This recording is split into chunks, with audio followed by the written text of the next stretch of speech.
Preface. This book is pragmatical, not philosophical. A practical manual, not a treatise upon theories.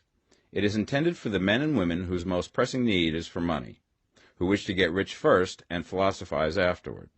It is for those who have, so far, found neither the time, the means, nor the opportunity to go deeply into the study of metaphysics, but who want results and who are willing to take the conclusions of science as a basis for action, without going into all the processes by which those conclusions were reached. It is expected that the reader will take the fundamental statements upon faith, just as he would take statements concerning a law of electrical action if they were promulgated by a Marconi or an Edison, and taking the statements upon faith, that he will prove their truth by acting upon them without fear or hesitation. Every man or woman who does this will certainly get rich, for the science herein applied is an exact science, and failure is impossible. For the benefit, however, of those who wish to investigate philosophical theories and so secure a logical basis for faith, I will here cite certain authorities. The monistic theory of the universe, the theory that one is all and that all is one, that one substance manifests itself as the seeming many elements of the material world, is of Hindu origin, and has been gradually winning its way into the thought of the Western world for 200 years. It is the foundation of all the Oriental philosophies, and of those of Descartes, Spinoza, Leibniz, Schopenhauer, Hegel, and Emerson. The reader who would dig to the philosophical foundations of this is advised to read Hegel and Emerson for himself. In writing this book, I have sacrificed all other considerations to plainness and simplicity of style, so that all might understand. The plan of action laid down herein was deduced from the conclusions of philosophy. It has been thoroughly tested and bears the supreme test of practical experiment. It works. If you wish to know how the conclusions were arrived at, read the writings of the authors mentioned above. And if you wish to reap the fruits of their philosophies in actual practice, read this book and do exactly as it tells you to do. The author. Chapter 1. The Right to be Rich. Whatever may be said in praise of poverty, the fact remains that it is not possible to live a really complete or successful life unless one is rich. No man can rise to his greatest possible height in talent or soul development unless he has plenty of money. For to unfold the soul and to develop talent he must have many things to use, and he cannot have these things unless he has money to buy them with. A man develops in mind, soul, and body by making use of these things, and society is so organized that man must have money in order to become the possessor of things. Therefore, the basis of all advancement for man must be the science of getting rich. The object of all life is development, and everything that lives has an inalienable right to all the development it is capable of attaining. Man's right to life means his right to have the free and unrestricted use of all things which may be necessary to his fullest mental, spiritual, and physical unfoldment, or, in other words, his right to be rich. I shall not speak of riches in a figurative way. To be really rich does not mean to be satisfied or contented with a little. No man ought to be satisfied with little if he is capable of using and enjoying more. The purpose of nature is the advancement and unfoldment of life, and every man should have all that can contribute to the power, elegance, beauty, and richness of life. To be content with less is sinful. The man who owns all he wants for the living of all the life he is capable of living is rich, and no man who has not plenty of money can have all he wants. Life has advanced so far and become so complex that even the most ordinary man or woman requires a great amount of wealth in order to live in a manner that even approaches completeness. Every person naturally wants to become all that they are capable of becoming. This desire to realize innate possibilities is inherent in human nature. We cannot help wanting to be all that we can be. Success in life is becoming what you want to be. You can become what you want to be only by making use of things, and you can have the free use of things only as you become rich enough to buy them. To understand the science of getting rich is therefore the most essential of all knowledge. There is nothing wrong in wanting to get rich. The desire for riches is really the desire for a richer, fuller, and more abundant life, and that desire is praiseworthy. The man who does not desire to live more abundantly is abnormal. and so the man who does not desire to have money enough to buy all he wants is abnormal. There are three motives for which we live. We live for the body, we live for the mind, we live for the soul. No one of these is better or holier than the other. All are alike desirable, and no one of the three, body, mind, or soul, can live fully if either of the others is cut short of full life and expression. It is not right or noble to live only for the soul and deny mind or body, and it is wrong to live for the intellect and deny body or soul. We are all acquainted with the loathsome consequences of living for the body and denying both mind and soul, and we see that real life means the complete expression of all that man can give forth through body, mind, and soul. Whatever he can say, no man can be really happy or satisfied unless his body is living fully in every function, and unless the same is true of his mind and his soul. Wherever there is unexpressed possibility, or function not performed, there is unsatisfied desire. Desire is possibility seeking expression, or function seeking performance. Man cannot live fully in body without good food, comfortable clothing, and warm shelter, and without freedom from excessive toil. Rest and recreation are also necessary to his physical life. He cannot live fully in mind without books and time to study them, without opportunity for travel and observation, or without intellectual companionship. To live fully in mind, he must have intellectual recreations, and must surround himself with all the objects of art and beauty he is capable of using and appreciating. To live fully in soul, man must have love, and love is denied expression by poverty. A man's highest happiness is found in the bestowal of benefits on those he loves. Love finds its most natural and spontaneous expression in giving. The man who has nothing to give cannot fill his place as a husband or father, as a citizen or as a man. It is in the use of material things that a man finds full life for his body, develops his mind, and unfolds his soul. It is therefore of supreme importance to him that he should be rich. It is perfectly right that you should desire to be rich. If you are a normal man or woman, you cannot help doing so. It is perfectly right that you should give your best attention to the science of getting rich, for it is the noblest and most necessary of all studies. If you neglect this study, you are derelict in your duty to yourself, to God, and humanity, for you can render to God and humanity no greater service than to make the most of yourself. Chapter 2. There is a science of getting rich. There is a science of getting rich, and it is an exact science, like algebra or arithmetic. There are certain laws which govern the process of acquiring riches. Once these laws are learned and obeyed by any man, he will get rich with mathematical certainty. The ownership of money and property comes as a result of doing things in a certain way. Those who do things in this certain way, whether on purpose or accidentally, get rich, while those who do not do things in this certain way, no matter how hard they work or how able they are, remain poor. It is a natural law that like causes always produce like effects, and therefore any man or woman who learns to do things in this certain way will infallibly get rich. That the above statement is true is shown by the following facts. Getting rich is not a matter of environment, for if it were, all the people in certain neighborhoods would become wealthy. The people of one city would all be rich, while those of other towns would all be poor. Or the inhabitants of one state would roll in wealth, and those of an adjoining state would be in poverty. But everywhere we see rich and poor living side by side, in the same environment, and often engaged in the same vocations. When two men are in the same locality and in the same business, and one gets rich while the other remains poor, it shows that getting rich is not primarily a matter of environment. Some environments may be more favorable than others, but when two men in the same business are in the same neighborhood, and one gets rich while the other fails, it indicates that getting rich is the result of doing things in a certain way. And further, the ability to do things in this certain way is not due solely to the possession of talent, for many people who have great talent remain poor, while others who have very little talent get rich. Studying the people who have gotten rich, we find that they are an average lot in all respects, having no greater talents and abilities than other men. It is evident that they do not get rich because they possess talents and abilities that other men have not, but because they happen to do things in a certain way. Getting rich is not the result of saving or thrift. Many very penurious people are poor, while free spenders often get rich. Nor is getting rich due to doing things which others fail to do. For two men in the same business often do almost exactly the same things, and one gets rich while the other remains poor or becomes bankrupt.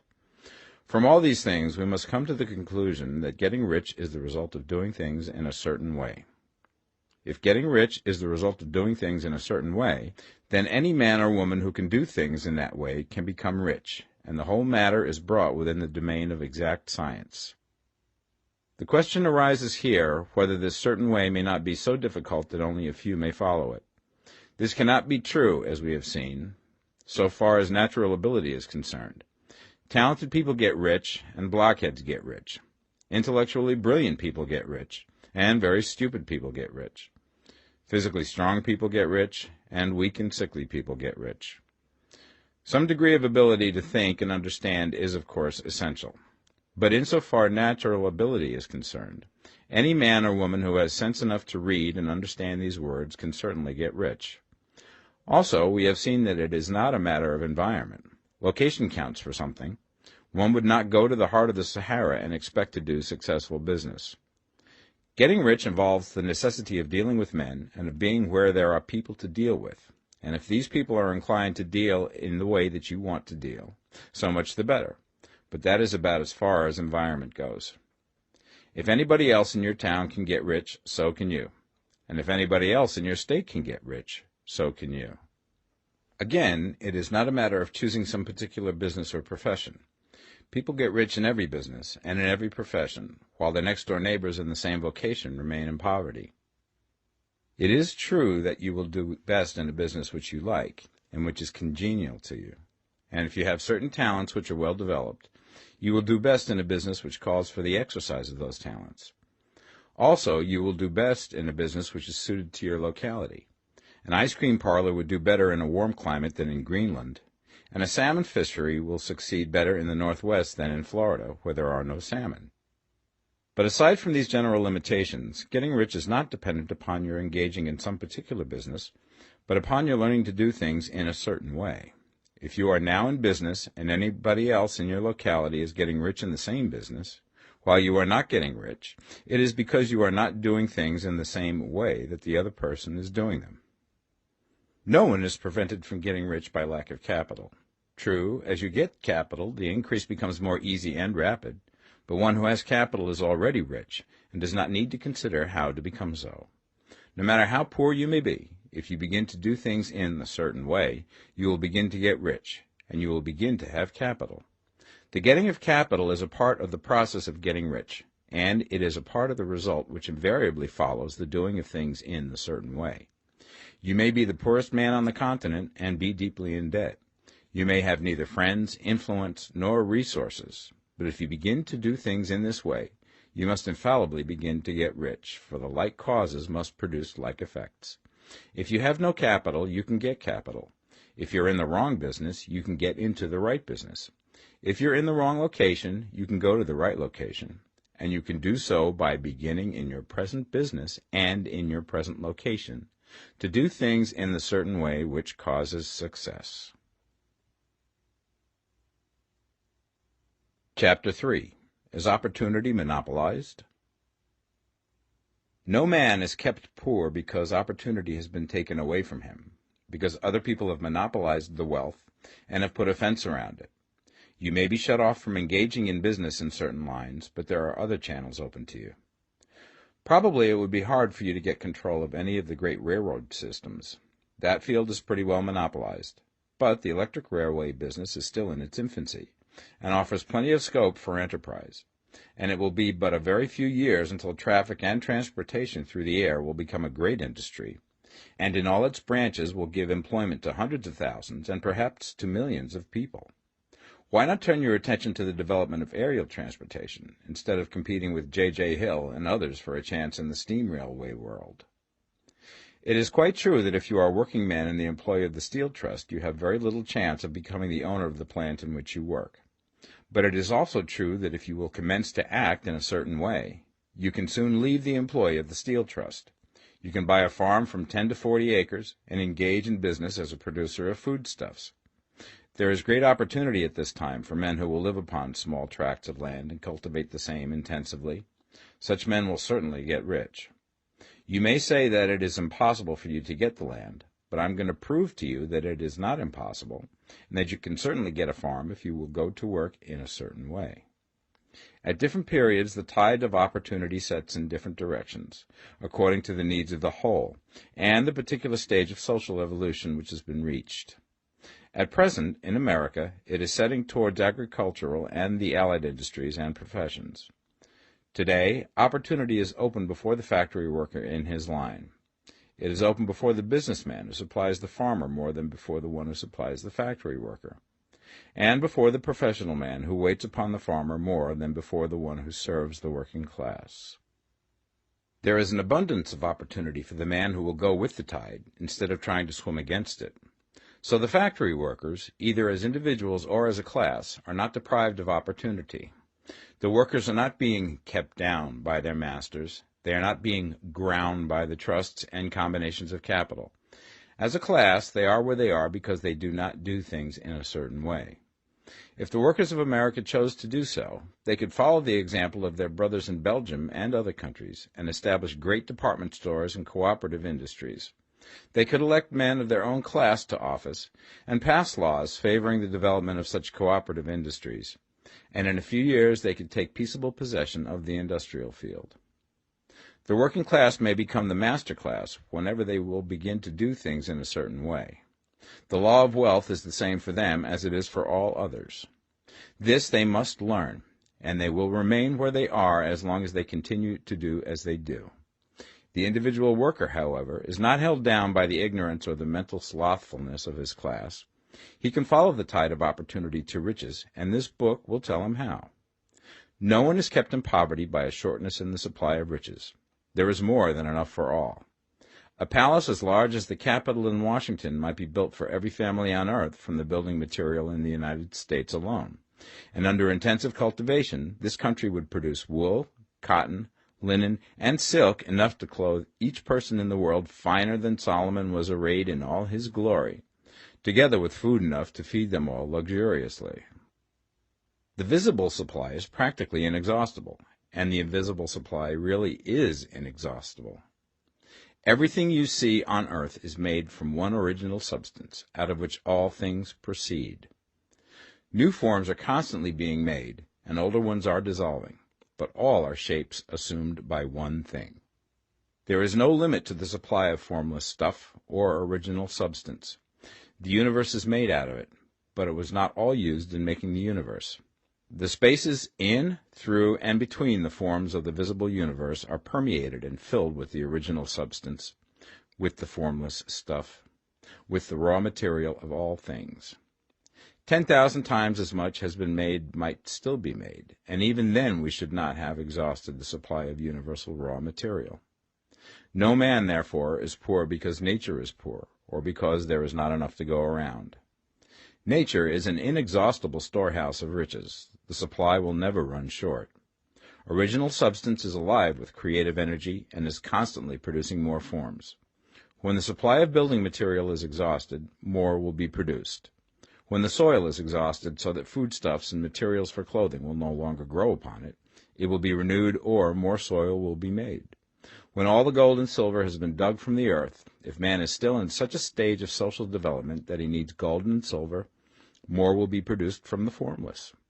The formless stuff responds to the needs of man. It will not let him be without any good thing. This is true of man collectively. The race as a whole is always abundantly rich, and if individuals are poor, it is because they do not follow the certain way of doing things which makes the individual man rich. The formless stuff is intelligent. It is stuff which thinks. It is alive, and is always impelled towards more life. It is the natural and inherent impulse of life to seek to live more. It is the nature of intelligence to enlarge itself, and of consciousness to seek to extend its boundaries and find fuller expression.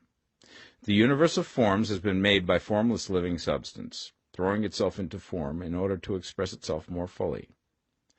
The universe is a great living presence, always moving inherently towards more life and fuller functioning. Nature is formed for the advancement of life. Its impelling motive is the increase of life. For this cause, everything which can possibly minister to life is bountifully provided. There can be no lack unless God is to contradict himself and nullify his own works. You are not kept poor by lack in the supply of riches. It is a fact which I shall demonstrate a little further on, that even the resources of the formless supply are at the command of the man or woman who will act and think in a certain way. Chapter 4. The first principle in the science of getting rich. Thought is the only power which can produce tangible riches from the formless substance. The stuff from which all things are made is a substance which thinks, and a thought of form in this substance produces the form. Original substance moves according to its thoughts. Every form and process you see in nature is the visible expression of a thought in original substance. As the formless stuff thinks of a form, it takes that form. As it thinks of a motion, it makes that motion. That is the way all things were created. We live in a thought world, which is part of a thought universe. The thought of a moving universe extended through formless substance, and the thinking stuff moving according to that thought, took the form of systems of planets and maintains that form. Thinking substance takes the form of its thought and moves according to that thought. Holding the idea of a circling system of suns and worlds, it takes the form of these bodies and moves them as it thinks. Thinking the form of a slow-growing oak tree, it moves accordingly and produces the tree, though centuries may be required to do the work. In creating, the formless seems to move according to the lines of motion it has established. The thought of an oak tree does not cause the instant formation of a full-grown tree, but it does start in motion the forces which will produce the tree, along established lines of growth. Every thought of form held in thinking substance causes the creation of the form, but always, or at least generally, along lines of growth and action already established. The thought of a house of a certain construction, if it were impressed upon formless substance, might not cause the instant formation of the house, but it would cause the turning of creative energies already working in trade and commerce into such channels as to result in the speedy building of the house. And if there were no existing channels through which the creative energy could work, then the house would be formed directly from primal substance, without waiting for the slow processes of the organic and inorganic world. No thought of form can be impressed upon original substance without causing the creation of the form. Man is a thinking center and can originate thought. All the forms that man fashions with his hands must first exist in his thought. He cannot shape a thing until he has thought that thing. And so far, man has confined his efforts wholly to the work of his hands. He has applied manual labor to the world of forms, seeking to change or modify those already existing. He has never thought of trying to cause the creation of new forms by impressing his thoughts upon formless substance. When man has a thought form, he takes material from the forms of nature and makes an image of the form which is in his mind. He has so far made little or no effort to cooperate with formless intelligence, to work with the Father. He has not dreamed that he can do what he seeth the Father doing. Man reshapes and modifies existing forms by manual labor. He has given no attention to the question whether he may not produce things from formless substance by communicating his thoughts to it. We propose to prove that he may do so, to prove that any man or woman may do so, and to show how. As our first step, we must lay down the three fundamental propositions. First, we assert that there is one original formless stuff, or substance, from which all things are made. All the seemingly many elements are but different presentations of one element. All the many forms found in organic and inorganic nature are but different shapes, made from the same stuff. And this stuff is thinking stuff. A thought held in it produces the form of the thought. Thought, in thinking substance, produces shapes. Man is a thinking center, capable of original thought. If a man can communicate his thought to original thinking substance, he can cause the creation or formation of the thing he thinks about. To summarize this, there is a thinking stuff from which all things are made, and which, in its original state, permeates, penetrates, and fills the interspaces of the universe. A thought in this substance produces the thing that is imaged by the thought. Man can form things in his thought, and, by impressing his thought upon formless substance, can cause the thing he thinks about to be created. It may be asked if I can prove these statements, and without going into details, I answer that I can do so, both by logic and experience. Reasoning back from the phenomena of form and thought, I come to one original thinking substance. And reasoning forward from that thinking substance, I come to man's power to cause the formation of the thing he thinks about. And by experiment, I find the reasoning true. And this is my strongest proof. If one man who reads this book gets rich by doing what it tells him to do, that is evidence in support of my claim.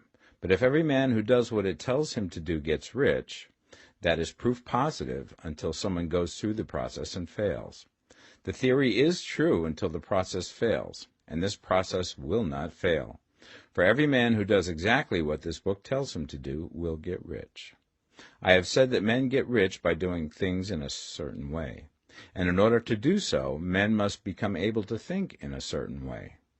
A man's way of doing things is the direct result of the way he thinks about things. To do things in a way that you want to do them, you will have to acquire the ability to think the way you want to think. This is the first step towards getting rich. To think what you want to think is to think truth, regardless of appearances. Every man has the natural and inherent power to think what he wants to think, but it requires far more effort to do so than it does to think the thoughts which are suggested by appearances. To think according to appearance is easy. To think truth regardless of appearances is laborious, and requires the expenditure of more power than any other work man is called upon to perform. There is no labor from which most people shrink as they do from that of sustained and consecutive thought. It is the hardest work in the world. This is especially true when truth is contrary to appearances. Every appearance in the visible world tends to produce a corresponding form in the mind which observes it, and this can only be prevented by holding the thought of the truth. To look upon the appearance of disease will produce the form of disease in your own mind and ultimately in your body, unless you hold the thought of the truth, which is that there is no disease. It is only an appearance, and the reality is health. To look upon the appearances of poverty will produce corresponding forms in your own mind, unless you hold to the truth that there is no poverty, there is only abundance. To think health when surrounded by the appearance of disease, or to think riches when in the midst of appearances of poverty, requires power, but he who acquires this power becomes a master mind. He can conquer fate. He can have what he wants. This power can only be acquired by getting hold of the basic fact which is behind all appearances, and that fact is that there is one thinking substance, from which and by which all things are made. Then we must grasp the truth that every thought held in this substance becomes a form, and that man can so impress his thoughts upon it as to cause them to take form and become visible things. When we realize this, we lose all doubt and fear, for we know that we can create what we want to create, and we can get what we want to have, and can become what we want to be. As a first step towards getting rich, you must believe the three fundamental statements given previously in this chapter, and in order to emphasize them, I repeat them here. There is a thinking stuff from which all things are made, and which, in its original state, permeates, penetrates, and fills the interspaces of the universe. A thought in this substance produces the thing that is imaged by the thought. Man can form things in his thought, and, by impressing his thought upon formless substance, can cause the thing he thinks about to be created. You must lay aside all other concepts of the universe than this monistic one, and you must dwell upon this until it is fixed in your mind and has become your habitual thought. Read these creed statements over and over again. Fix every word upon your memory, and meditate upon them until you firmly believe what they say. If a doubt comes to you, cast it aside as a sin. Do not listen to arguments against this idea. Do not go to churches or lectures where a contrary concept of things is taught or preached. Do not read magazines or books which teach a different idea. If you get mixed up in your faith, all your efforts will be in vain. Do not ask why these things are true, nor speculate as to how they can be true. Simply take them on trust. The science of getting rich begins with the absolute acceptance of this faith. Chapter 5. Increasing Life. You must get rid of the last vestige of the old idea that there is a deity whose will it is that you should be poor, or whose purposes may be served by keeping you in poverty. The intelligent substance which is all, and in all, which lives in all and lives in you, is a consciously living substance. Being a consciously living substance, it must have the nature and inherent desire of every living intelligence for increase of life. Every living thing must continually seek for the enlargement of its life, because life, in the mere act of living, must increase itself. A seed, dropped into the ground, springs into activity, and in the act of living produces 100 more seeds.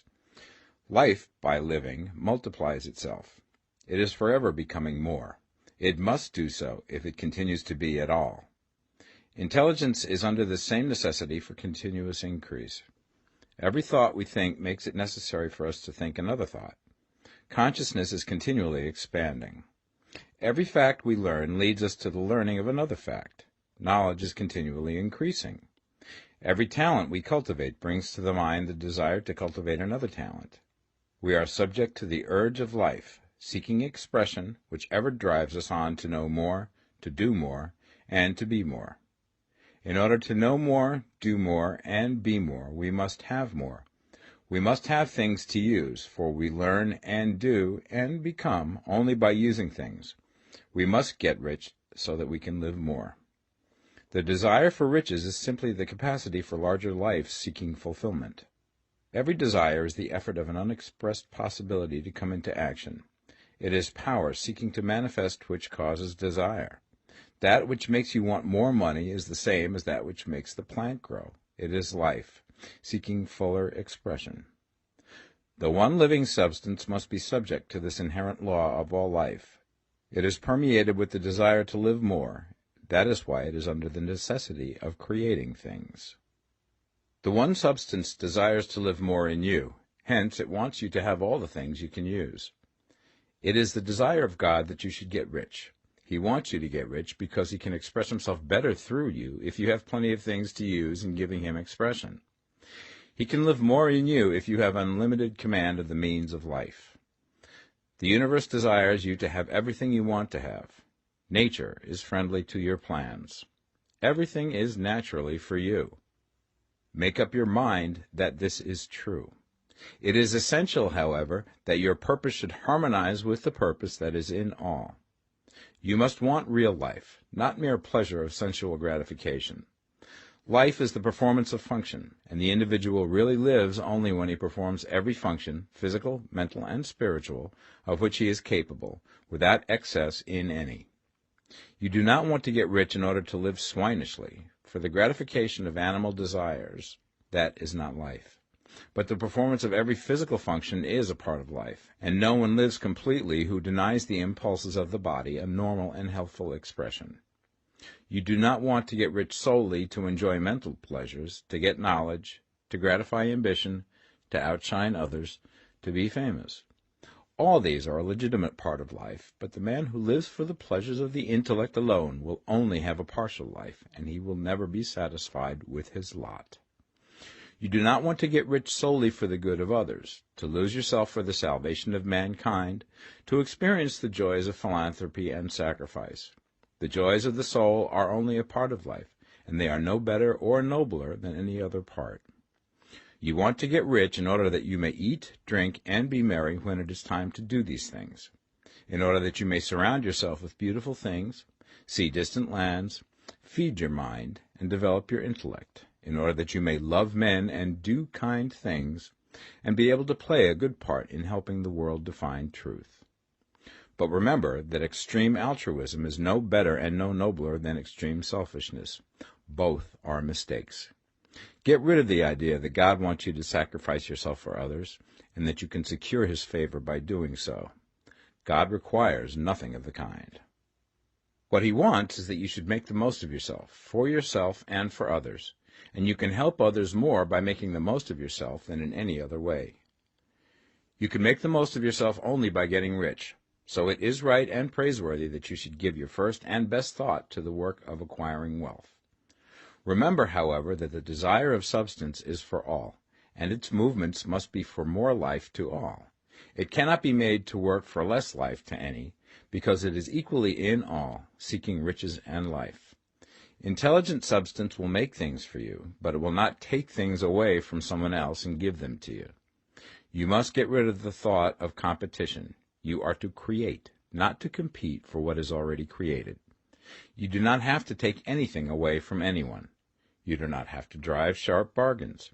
You do not have to cheat or to take advantage. You do not need to let any man work for you for less than he earns. You do not have to covet the property of others or to look at it with wishful eyes. No man has anything of which you cannot have the like, and that without taking what he has away from him. You are to become a creator, not a competitor. You are going to get what you want, but in such a way that when you get it, every other man will have more than he has now. I am aware that there are men who get a vast amount of money by proceeding in direct opposition to the statements in the paragraph above, and may add a word of explanation here. Men of the plutocratic type, who become very rich, do so sometimes purely by their extraordinary ability on the plane of competition, and sometimes they unconsciously relate themselves to substance and its great purposes and movements for the general racial upbuilding through industrial evolution. Rockefeller, Carnegie, Morgan, et al. Have been the unconscious agents of the supreme in the necessary work of systematizing and organizing productive industry, and, in the end, their work will contribute immensely towards increased life for all. Their day is nearly over, they have organized production, and will soon be succeeded by the agents of the multitude, who will organize the machinery of distribution. The multimillionaires are like the monster reptiles of the prehistoric eras. They play a necessary part in the evolutionary process, but the same power which produced them will dispose of them, and it is well to bear in mind that they have never been really rich. A record of the private lives of most of this class will show that they have really been the most abject and wretched of the poor. Riches secured on the competitive plane are never satisfactory and permanent. They are yours today and another's tomorrow. Remember, if you are to become rich in a scientific and certain way, you must rise entirely out of the competitive thought. You must never think for a moment that the supply is limited. Just as soon as you begin to think that all the money is being cornered and controlled by bankers and others, and that you must exert yourself to get laws passed to stop this process, and so on, in that moment you drop into the competitive mind, and your power to cause creation is gone for the time being. And what is worse, you will probably arrest the creative movements you have already instituted. Know that there are countless millions of dollars worth of gold in the mountains of the earth, not yet brought to light, and know that if there were not, more would be created from thinking substance to supply your needs. Know that the money you need will come, even if it is necessary for 1,000 men to be led to the discovery of new gold mines tomorrow. Never look at the visible supply. Look always at the limitless riches in formless substance, and know that they are coming to you as fast as you can receive and use them. Nobody, by cornering the visible supply, can prevent you from getting what is yours. So never allow yourself to think for an instant that all the best building spots will be taken before you get ready to build your house, unless you hurry. Never worry about the trusts and combines, and get anxious for fear that they will soon come to own the whole earth. Never get afraid that you will lose what you want because some other person beat you to it. That cannot possibly happen. You are not seeking anything that is possessed by anybody else. You are causing what you want to be created from formless substance, and the supply is without limits. Stick to the formulated statement. There is a thinking stuff from which all things are made, and which, in its original state, permeates, penetrates, and fills the interspaces of the universe. A thought in this substance produces the thing that is imaged by the thought. Man can form things in his thought, and by impressing his thought upon formless substance, can cause the thing he thinks about to be created. Chapter 6. How Riches Come to You. When I say that you do not have to drive sharp bargains, I do not mean that you do not have to drive any bargains at all, or that you are above the necessity for having any dealings with your fellow men. I mean that you will not need to deal with them unfairly. You do not have to get something for nothing, but can give to every man more than you take from him. You cannot give every man more in cash market value than you take from him, but you can give him more in use value than the cash value of the thing you take from him. The paper, ink, and other material in this book may not be worth the money you pay for it, but if the ideas suggested by it bring you thousands of dollars, you have not been wronged by those who sold it to you. They have given you a great use value for a small cash value. Let us suppose that I own a picture by one of the great artists, which in any civilized community is worth thousands of dollars. I take it to Baffin Ray, and by salesmanship induce an Eskimo to give a bundle of furs worth $500 for it. I have really wronged him, for he has no use for the picture. It has no value to him. It will not add to his life. But suppose I give him a gun worth $50 for his furs. Then he has made a good bargain. He has use for the gun. It will get him many more furs and much food.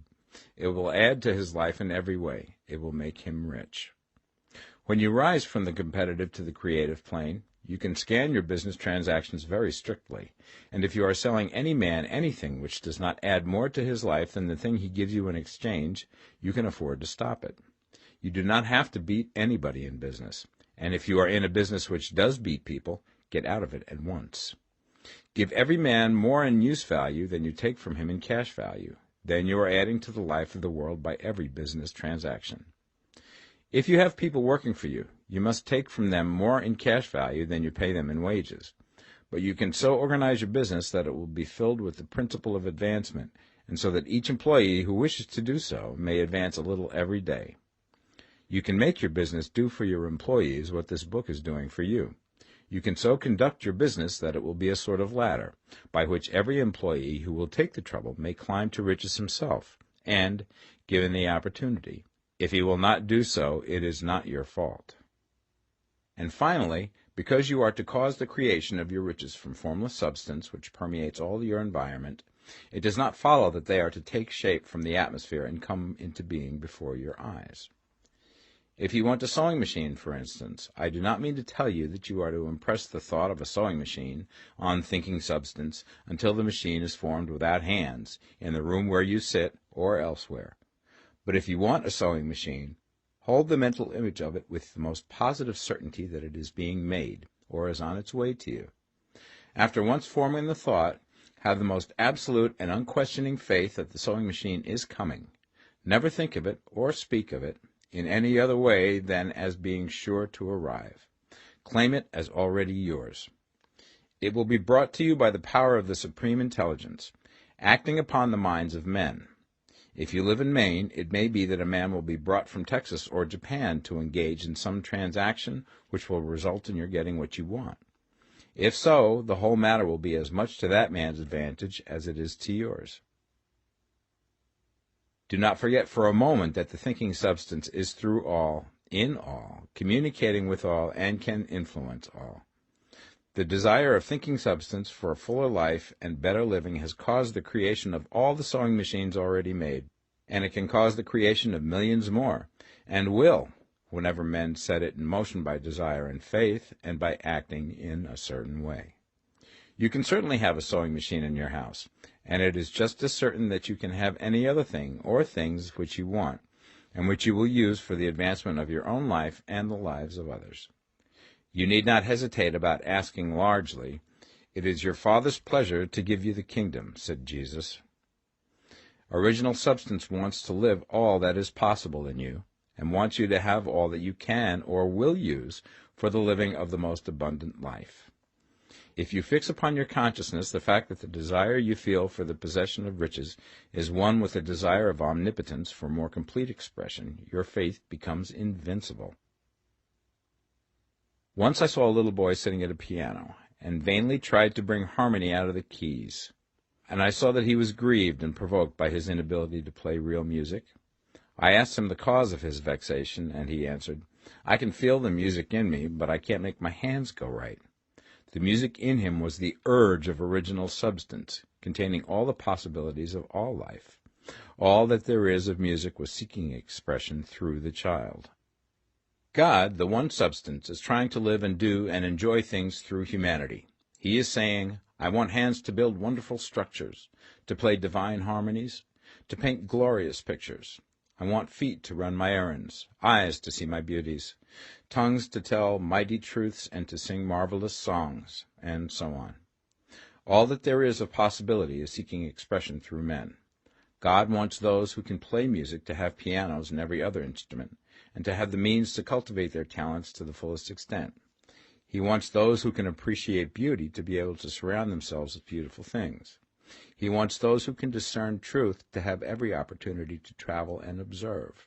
He wants those who can appreciate dress to be beautifully clothed, and those who can appreciate good food to be luxuriously fed. He wants all these things because it is himself that enjoys and appreciates them. It is God who wants to play and sing and enjoy beauty and proclaim truth and wear fine clothes and eat good food. It is God that worketh in you to will and to do, said Paul. The desire you feel for riches is the infinite, seeking to express himself in you as he sought to find expression in the little boy at the piano. So you need not hesitate to ask largely. Your part is to focalize and express the desire to God. This is a difficult point with most people. They retain some of the old idea that poverty and self-sacrifice are pleasing to God. They look upon poverty as a part of the plan, a necessity of nature. They have the idea that God has finished his work and made all that he can make, and that the majority of men must stay poor because there is not enough to go around. They hold to so much of this erroneous thought that they feel ashamed to ask for wealth. They try not to want more than a very modest competence, just enough to make them fairly comfortable. I recall now the case of one student who was told that he must get in mind a clear picture of the things he desired, so that the creative thought of them might be impressed upon formless substance. He was a very poor man, living in a rented house, and having only what he earned from day to day, and he could not grasp the fact that all wealth was his. So, after thinking the matter over, he decided that he might reasonably ask for a new rug for the floor of his best room, and an anthracite coal stove to heat the house during the cold weather. Following the instructions given in this book, he obtained these things in a few months, and then it dawned upon him that he had not asked enough. He went through the house in which he lived, and planned all the improvements he would like to make in it. He mentally added a bay window here and a room there, until it was complete in his mind as an ideal home, and then he planned its furnishings. Holding the whole picture in his mind, he began living in the certain way, and moving towards what he wanted, and he now owns the house, and is rebuilding it after the form of his mental image. And now, with still larger faith, he is going to get greater things. It has been unto him according to his faith, and it is so with you and with all of us. Chapter 7. Gratitude. The illustrations given in the last chapter will have conveyed the fact that the first step towards getting rich is to convey the idea of your wants to the formless substance. This is true, and you will see that in order to do so, it becomes necessary to relate yourself to the formless intelligence in a harmonious way. To secure this harmonious relation is a matter of such primary and vital importance that I shall give some space to its discussion here, and give you instructions which, if you will follow them, will be certain to bring you into perfect unity of mind with God. The whole process of mental adjustment and atonement can be summed up in one word: gratitude. First, you believe that there is one intelligent substance from which all things proceed. Second, you believe that this substance gives you everything you desire. And third, you relate yourself to it by a feeling of deep and profound gratitude. Many people who order their lives rightly in all other ways are kept in poverty by their lack of gratitude. Having received one gift from God, they cut the wires which connect them with him by failing to make acknowledgment. It is easy to understand that the nearer we live to the source of wealth, the more wealth we shall receive. And it is easy also to understand that the soul that is always grateful lives in closer touch with God than the one which never looks to him in thankful acknowledgment. The more gratefully we fix our minds on the Supreme when good things come to us, the more good things we will receive, and the more rapidly they will come. And the reason simply is that the mental attitude of gratitude draws the mind into closer touch with the source from which the blessings come. If it is a new thought to you that gratitude brings your whole mind into closer harmony with the creative energies of the universe, Consider it well, and you will see that it is true. The good things you already have come to you along the line of obedience to certain laws. Gratitude will lead your mind out along the ways by which things come, and it will keep you in close harmony with creative thought and prevent you from falling into competitive thought. Gratitude alone can keep you looking towards the all, and prevent you from falling into the error of thinking of the supply as limited, and to do that would be fatal to your hopes. There is a law of gratitude, and it is absolutely necessary that you should observe the law if you are to get the results you seek. The law of gratitude is the natural principle that action and reaction are always equal, and in opposite directions. The grateful outreaching of your mind in thankful praise to the Supreme is a liberation or expenditure of force.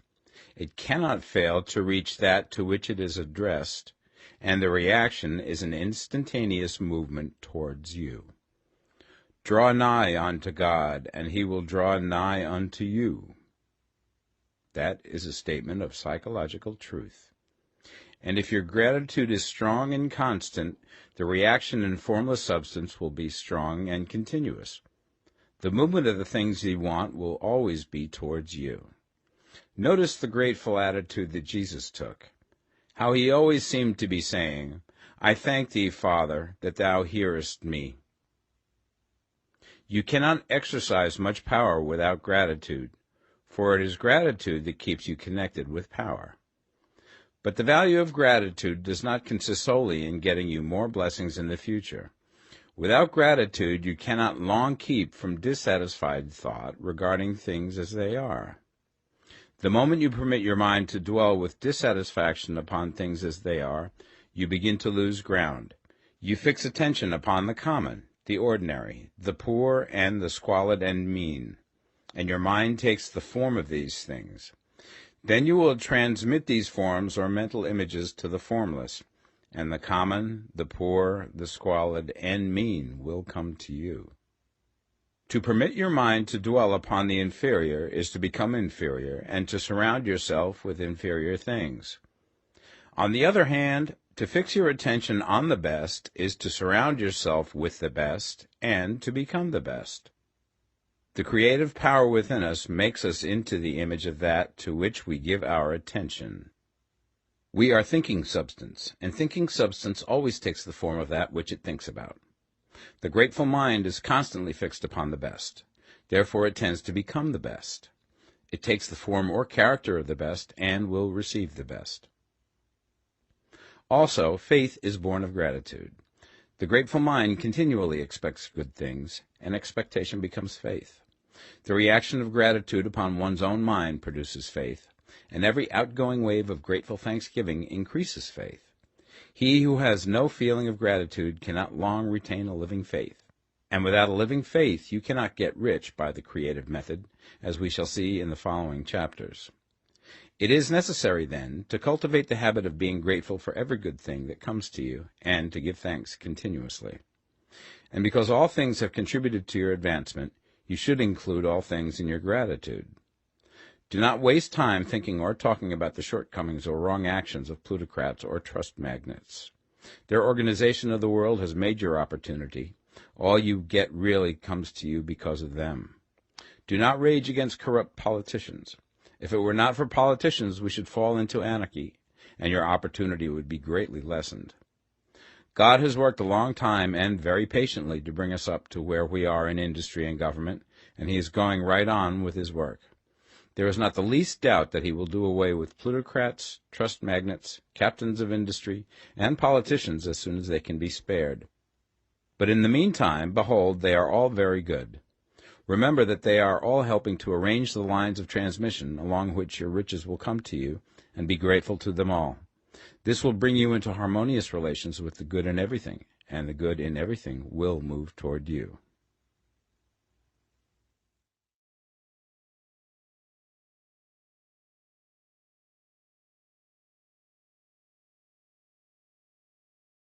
The Science of Getting Rich, Part 2.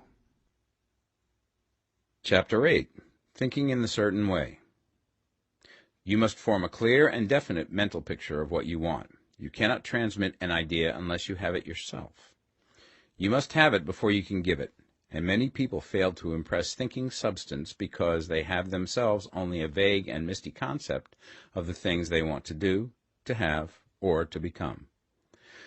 It is not enough that you should have a general desire for wealth to do good with. Everybody has that desire. It is not enough that you should have a wish to travel, see things, live more, etc. Everybody has those desires also. If you were going to send a wireless message to a friend, you would not send the letters of the alphabet in their order and let him construct the message for himself, nor would you take words at random from the dictionary. You would send a coherent sentence, one which meant something. When you try to impress your wants upon substance, remember that it must be done by a coherent statement. You must know what you want and be definite. You can never get rich or start the creative power into action by sending out unformed longings and vague desires. Go over your desires just as the man I have described went over his house. See just what you want and get a clear mental picture of it as you wish it to look when you get it. That clear mental picture you must have continually in mind, as the sailor has in mind the port towards which he is sailing the ship. You must keep your face towards it all the time. You must no more lose sight of it than the steersman loses sight of the compass. It is not necessary to take exercises in concentration, nor to set apart special times for prayer and affirmation, nor to go into the silence, nor to do occult stunts of any kind. There things are well enough, but all you need is to know what you want, and to want it badly enough so that it will stay in your thoughts. Spend as much of your leisure time as you can in contemplating your picture, but no one needs to take exercises to concentrate his mind on a thing which he really wants. It is the things you do not really care about which require effort to fix your attention upon them. And unless you really want to get rich, so that the desire is strong enough to hold your thoughts directly to the purpose, as the magnetic pole holds the needle of the compass, it will hardly be worthwhile for you to try to carry out the instructions given in this book. The methods herein set forth are for people whose desire for riches is strong enough to overcome mental laziness and the love of ease, and make them work. The more clear and definite you make your pictures then, and the more you dwell upon it, bringing out all of its delightful details, the stronger your desire will be, and the stronger your desire, the easier it will be to hold your mind fixed upon the picture of what you want. Something more is necessary, however, than merely to see the picture clearly. If that is all you do, you are only a dreamer, and will have little or no power for accomplishment. Behind your clear vision must be the purpose to realize it, to bring it out in tangible expression. And behind this purpose must be an invincible and unwavering faith that the thing is already yours, that it is at hand, and you have only to take possession of it. Live in the new house mentally until it takes form around you physically. In the mental realm, enter at once into full enjoyment of the things you want. Whatsoever things ye ask for when ye pray, believe that ye receive them, and ye shall have them, said Jesus. See the things you want as if they were actually around you all the time. See yourself as owning and using them. Make use of them in imagination, just as you will use them when they are your tangible possessions. Dwell upon your mental picture until it is clear and distinct, and then take the mental attitude of ownership towards everything in that picture. Take possession of it in mind, in the full faith that it is actually yours. Hold to this mental ownership. Do not waver for an instant in the faith that it is real. And remember what was said in the preceding chapter about gratitude. Be as thankful for it all the time as you expect to be when it has taken form. The man who can sincerely thank God for the things which as yet he owns only in imagination has real faith. He will get rich. He will cause the creation of whatsoever he wants. You do not need to pray repeatedly for things you want. It is not necessary to tell God about it every day. Use not vain repetitions as the heathens do, said Jesus to his pupils. For your Father knoweth that ye have need of these things before ye ask him. Your part is to intelligently formulate your desires for the things which make for a larger life, and to get these desires arranged into a coherent whole, and then to impress this whole desire upon the formless substance, which has the power and the will to bring you what you want. You do not make this impression by repeating strings of words. You make it by holding the vision with unshakable purpose to attain it, and with steadfast faith that you do attain it. The answer to your prayer is not according to your faith while you are talking, but according to your faith while you are working. You cannot impress the mind of God by having a special Sabbath day set apart to tell him what you want, and then forgetting him during the rest of the week. You cannot impress him by having special hours to go into your closet and pray, if you then dismiss the matter from your mind until the hour of prayer comes again. Oral prayer is well enough, and has its effect, especially upon yourself, in clarifying your vision and strengthening your faith. But it is not your oral petitions which get you what you want. In order to get rich, you do not need a sweet hour of prayer. You need to pray without ceasing. And by prayer I mean holding steadily to your vision, with the purpose to cause its creation into solid form, and the faith that you are doing so. Believe that ye receive them. The whole matter turns on receiving, once you have clearly formed your vision. When you have formed it, it is well to make an oral statement, addressing the Supreme in reverent prayer, and from that moment you must, in mind, receive what you ask for. Live in the new house, wear the fine clothes, ride in the automobile, go on the journey, and confidently plan for greater journeys. Think and speak of all things you have asked for in terms of actual present ownership. Imagine an environment and a financial condition exactly as you want them, and live all the time in that imaginary environment and financial condition. Mind, however, that you do not do this as a mere dreamer and castle builder. Hold to the faith that the imaginary is being realized, and to the purpose to realize it. Remember that it is faith and purpose in the use of imagination which makes the difference between the scientist and the dreamer. And having learned this fact, it is here that you must learn the proper use of the will. Chapter 9. How to use the will. To set about getting rich in a scientific way, you do not try to apply your willpower to anything outside of yourself. You have no right to do so anyway. It is wrong to apply your will to other men and women in order to get them to do what you wish done. It is as flagrantly wrong to coerce people by mental power as it is to coerce them by physical power. If compelling people by physical force to do things for you reduces them to slavery, compelling them by mental means accomplishes exactly the same thing. The only difference is in methods. If taking things from people by physical force is robbery, then taking things by mental force is robbery also. There is no difference in principle.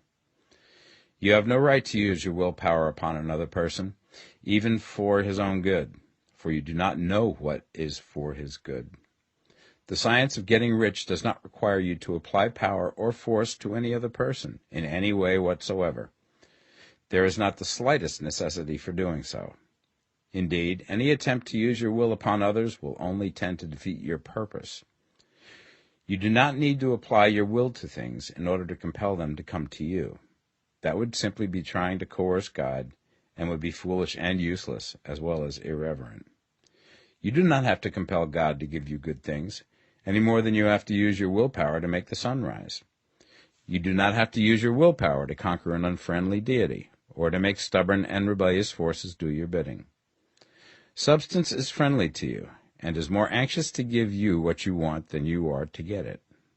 To get rich, you need only to use your willpower upon yourself. When you know what to think and do, then you must use your will to compel yourself to think and do the right things. That is the legitimate use of the will in getting what you want, to use it in holding yourself to the right course. Use your will to keep yourself thinking and acting in the certain way. Do not try to project your will or thoughts or your mind out into space to act on things or people. Keep your mind at home. It can accomplish more there than elsewhere. Use your mind to form a mental image of what you want and to hold that vision with faith and purpose, and use your will to keep your mind working in the right way. The more steady and continuous your faith and purpose, the more rapidly you will get rich, because you will make only positive impressions upon substance, and you will not neutralize or offset them by negative impressions.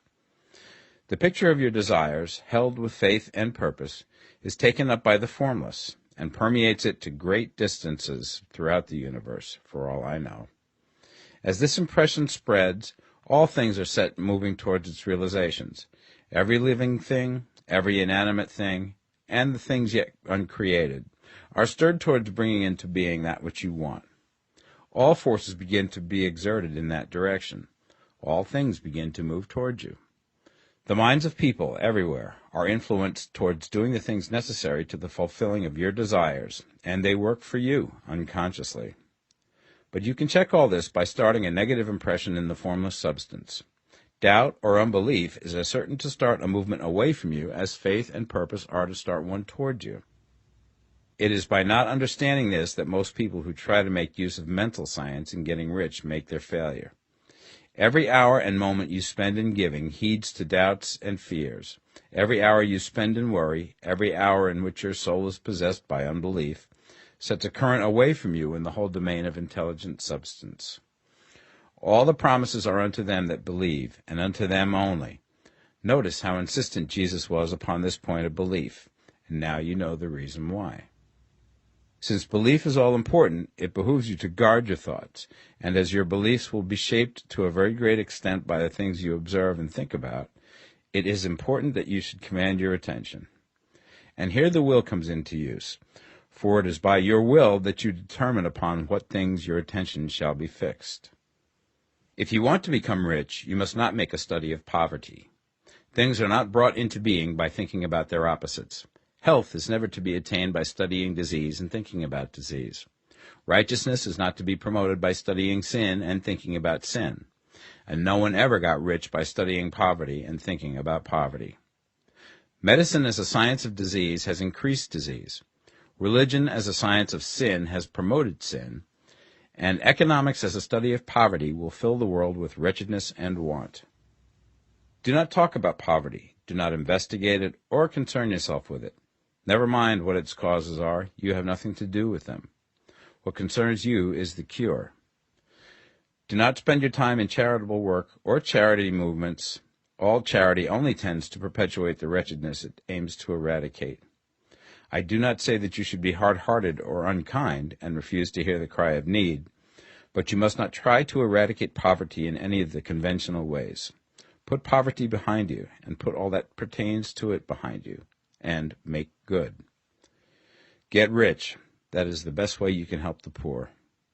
And you cannot hold the mental image which is to make you rich if you fill your mind with pictures of poverty. Do not read books or papers which give circumstantial accounts of the wretchedness of the tenement dwellers, of the horrors of child labor, and so on. Do not read anything which fills your mind with gloomy images of want and suffering. You cannot help the poor in the least by knowing about these things, and the widespread knowledge of them does not tend at all to do away with poverty. What tends to do away with poverty is not getting the pictures of poverty into your mind, but getting pictures of wealth into the minds of the poor. You are not deserting the poor in their misery when you refuse to allow your mind to be filled with pictures of that misery. Poverty can be done away with, not by increasing the number of well-to-do people who think about poverty, but by increasing the number of poor people who purpose with faith to get rich. The poor do not need charity, they need inspiration. Charity only sends them a loaf of bread to keep them alive in their wretchedness, or give them an entertainment to make them forget for an hour or two. But inspiration will cause them to rise out of their misery. If you want to help the poor, demonstrate to them that they can become rich. Prove it by getting rich yourself. The only way in which poverty will ever be banished from this world is by getting a large and constantly increasing number of people to practice the teachings of this book. People must be taught to become rich by creation, not by competition. Every man who becomes rich by competition throws down behind him the ladder by which he rises and keeps others down. But every man who gets rich by creation opens a way for thousands to follow him and inspires them to do so. You are not showing hardness of heart or an unfeeling disposition when you refuse to pity poverty, see poverty, read about poverty, or think or talk about it, or to listen to those who do talk about it. Use your willpower to keep your mind off the subject of poverty and to keep it fixed with faith and purpose on the vision of what you want. Chapter 10. Further Use of the Will. You cannot retain a true and clear vision of wealth if you are constantly turning your attention to opposing pictures, whether they be external or imaginary. Do not tell of your past troubles of a financial nature, if you have had them. Do not think of them at all. Do not tell of the poverty of your parents, or the hardships of your early life. To do any of these things is to mentally class yourself with the poor for the time being, and it will certainly check the movement of things in your direction. Let the dead bury their dead, as Jesus said. Put poverty and all things that pertain to poverty completely behind you. You have accepted a certain theory of the universe as being correct, and are resting all your hopes of happiness on its being correct. And what can you gain by giving heed to conflicting theories? Do not read religious books which tell you that the world is soon coming to an end, and do not read the writing of muckrakers and pessimistic philosophers who tell you that it is going to the devil. The world is not going to the devil. It is going to God. It is wonderful becoming. True, there may be a good many things in existing conditions which are disagreeable, but what is the use of studying them when they are certainly passing away, and when the study of them only tends to check their passing and keep them with us? Why give time and attention to things which are being removed by evolutionary growth, when you can hasten their removal only by promoting the evolutionary growth as far as your part of it goes? No matter how horrible and seeming may be the conditions in certain countries, sections, or places, you waste your time and destroy your own chances by considering them. You should interest yourself in the world's becoming rich. Think of the riches in the world as coming to, instead of the poverty it is growing out of, and bear in mind that the only way in which you can assist the world in growing rich is by growing rich yourself through creative method, not the competitive one. Give your attention wholly to riches. Ignore poverty. Whenever you think or speak of those who are poor, think and speak of them as those who are becoming rich, as those who are to be congratulated rather than pitied. Then they and others will catch the inspiration and begin to search for the way out. Because I say that you are to give your whole time and mind and thought to riches, it does not follow that you are to be sordid or mean. To become really rich is the noblest aim you can have in life, for it includes everything else. On the competitive plane, the struggle to get rich is a godless scramble for power over other men. But when we come into the creative mind, all this is changed. All that is possible in the way of greatness and soul unfoldment, of service and lofty endeavor, comes by way of getting rich. All is made possible by the use of things. If you lack for physical health, you will find that the attainment of it is conditional on you getting rich. Only those who are emancipated from financial worry and who have the means to live a carefree existence and follow hygienic practices can have and retain health. Moral and spiritual greatness is possible only to those who are above the competitive battle for existence, and only those who are becoming rich on the plane of creative thought are free from the degrading influences of competition. If your heart is set on domestic happiness, remember that love flourishes best when there is refinement, a high level of thought, and freedom from corrupting influences. And these are to be found only where riches are attained by the exercise of creative thought, without strife or rivalry. You can aim at nothing so great or noble, I repeat, as to become rich, and you must fix your attention upon your mental picture of riches, to the exclusion of all that may tend to dim or obscure the vision. You must learn to see the underlying truth in all things. You must see beneath all seemingly wrong conditions the great one life, ever moving forward towards fuller expression and more complete happiness. It is the truth that there is no such thing as poverty, that there is only wealth. Some people remain in poverty because they are ignorant of the fact that there is wealth for them, and these can best be taught by showing them the way to affluence in your own person and practice. Others are poor because, while they feel that there is a way out, they are too intellectually indolent to put forth the mental effort necessary to find that way and by travel it. Others still are poor because, while they have some notion of science, they have become so swamped and lost in the maze of metaphysical and occult theories that they do not know which road to take. They try a mixture of many systems and fail in all. For these, again, the very best thing to do is to show the right way in your own person and practice. An ounce of doing things is worth a pound of theorizing. The very best thing you can do for the whole world is to make the most of yourself. You can serve God and man in no more effective way than by getting rich. That is, if you get rich by the creative method and not by the competitive one. Another thing. We assert that this book gives in detail the principles of the science of getting rich. And if that is true, you do not need to read any other book upon the subject. This may sound narrow and egotistical, but consider. There is no more scientific method of computation in mathematics than by addition, subtraction, multiplication, and division. No other method is possible. There can be but one shortest distance between 2 points. There is only one way to think scientifically, and that is to think in the way that leads by the most direct and simple route to the goal. No man has yet formulated a briefer or less complex system than the one set forth herein. It has been stripped of all non-essentials. When you commence on this, lay all others aside. Put them out of your mind altogether. Read this book every day. Keep it with you. Commit it to memory, and do not think about other systems and theories. If you do, you will begin to have doubts, and to be uncertain and wavering in your thought, and then you will begin to make failures. After you have made good and become rich, you may study other systems as much as you please.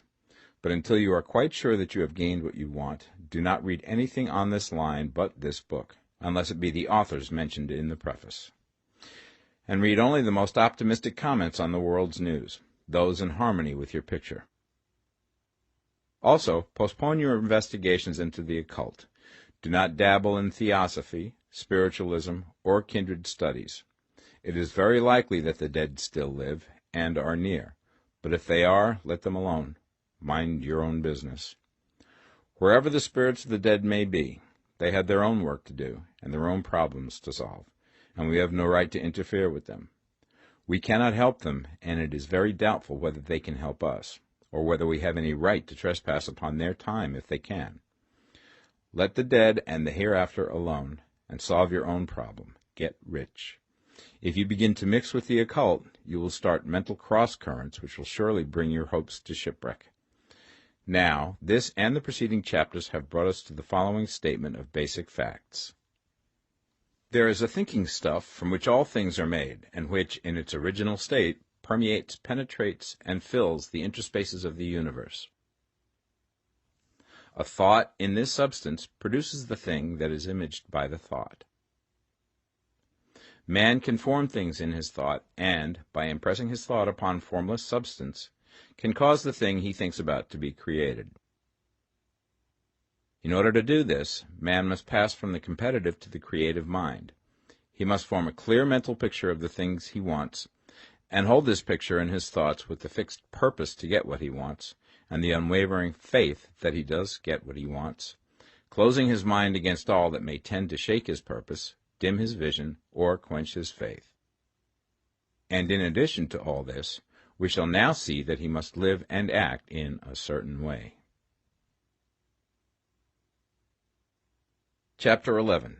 Acting in the Certain Way. Thought is the creative power, or the impelling force which causes the creative power to act. Thinking in a certain way will bring riches to you, but you must not rely upon thought alone, paying no attention to personal action. That is the rock upon which many otherwise scientific metaphysical thinkers meet shipwreck, the failure to connect thought with personal action. We have not yet reached the stage of development, even supposing such a stage to be possible, in which man can create directly from formless substance without nature's processes or the work of human hands. Man must not only think, but his personal action must supplement his thought. By thought you can cause the gold in the hearts of the mountains to be impelled towards you, but it will not mine itself, refine itself, coin itself into double eagles, and come rolling along the roads seeking its way into your pocket. Under the impelling power of the Supreme Spirit, men's affairs will be so ordered that someone will be led to mine the gold for you. Other men's business transactions will be so directed that the gold will be brought toward you, and you must so arrange your own business affairs that you may be able to receive it when it comes to you. Your thought makes all things, animate and inanimate, work to bring you what you want, but your personal activity must be such that you can rightly receive what you want when it reaches you. You are not to take it as charity, nor to steal it. You must give every man more in use value than he gives you in cash value. The scientific use of thought consists in forming a clear and distinct mental image of what you want, in holding fast to the purpose to get what you want, and in realizing with grateful faith that you do get what you want. Do not try to project your thought in any mysterious or occult way, with the idea of having it go out and do things for you. That is a wasted effort and will weaken your power to think with sanity. The action of thought in getting rich is fully explained in the preceding chapters. Your faith and purpose positively impress your vision upon formless substance, which has the same desire for more life that you have. And this vision, received from you, sets all the creative forces at work in and through their regular channels of action, but directed towards you. It is not your part to guide or supervise the creative process. All you have to do with that is to retain your vision, stick to your purpose, and maintain your faith and gratitude. But you must act in a certain way, so that you can appropriate what is yours when it comes to you, so that you can meet the things you have in your picture and put them in their proper places as they arrive. You can really see the truth of this. When things reach you, they will be in the hands of other men, who will ask an equivalent for them. And you can only get what is yours by giving the other man what is his. Your pocketbook is not going to be transformed into a Fortunata's purse, which shall be always full of money without effort on your part. This is the crucial point in the science of getting rich, right here, where thought and personal action must be combined. There are very many people who, consciously or unconsciously, set the creative forces in action by the strength and persistence of their desires, but who remain poor because they do not provide for the reception of the thing they want when it comes. By thought, the thing you want is brought to you. By action, you receive it. Whatever your action is to be, it is evident that you must act now. You cannot act in the past, and it is essential to the clearness of your mental vision that you dismiss the past from your mind. You cannot act in the future, for the future is not here yet, and you cannot tell how you will want to act in any future contingency until that contingency has arrived. Because you are not in the right business or the right environment now, do not think that you must postpone action until you get into the right business or environment. And do not spend time in the present taking thought as to the best course in possible future emergencies. Have faith in your ability to meet any emergency when it arrives. If you act in the present with your mind on the future, your present action will be with a divided mind and will not be effective. Put your whole mind into present action. Do not give your creative impulse to original substance, and then sit down and wait for results. If you do, you will never get them. Act now. There is never any time but now, and there never will be any time but now. If you are ever to begin to make ready for the reception of what you want, you must begin now. And your action, whatever it is, must most likely be in your present business or employment, and must be upon the persons and things in your present environment. You cannot act where you are not, you cannot act where you have been, and you cannot act where you are going to be. You can act only where you are. Do not bother as to whether yesterday's work was well done or ill done. Do today's work well. Do not try to do tomorrow's work now. There will be plenty of time to do that when you get to it.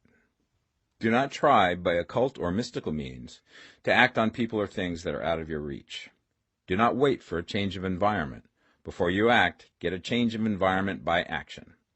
You can so act upon the environment in which you are now as to cause yourself to be transferred to a better environment. Hold with faith and purpose the vision of yourself in the better environment, but act upon your present environment with all your heart and with all your strength and with all your mind. Do not spend any time in daydreaming or castle building. Hold to the one vision of what you want and act now. Do not cast about seeking some new thing to do, or some strange, unusual, or remarkable action to perform as a first step towards getting rich.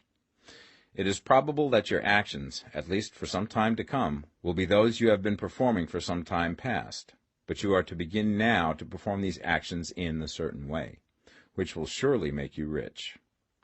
If you are engaged in some business and feel that it is not the right one for you, do not wait until you get into the right business before you begin to act. Do not feel discouraged or sit down and lament because you are misplaced. No man was ever so misplaced that he could not find the right place, and no man ever became so involved in the wrong business but that he could get into the right business. Hold the vision of yourself in the right business, with the purpose to get into it, and the faith that you will get into it and are getting into it, but act in your present business. Use your present business as the means of getting a better one, and use your present environment as the means of getting into a better one.